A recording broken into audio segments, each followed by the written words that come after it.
trainer, Peter.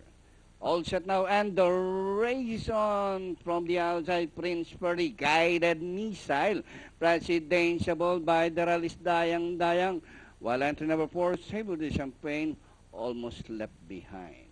Prince Purdy, guided missile, Dayang, alongside his presidential, and racing impeded by some 3 lengths Graceful Conqueror, and a long way back to Sable de Champagne. Prince Purdy by a neck, guided missile is down on the inside, Dayang, and here comes Presidential, rounding the far turn. Prince Purdy by a long neck, guided missile is down on the inside. Prince Purdy, guided missile, and here comes Presidential as they raise the last 500, guided missile. Prince Purdy in the middle.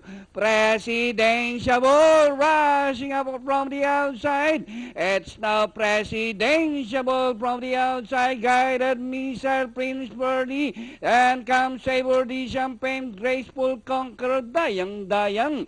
And nearing the finish line, Presidential, guided missile. And finally, Presidential, guided missile, Sable de Champagne, Prince Purdy, Graceful Conqueror, and Dayang comes last.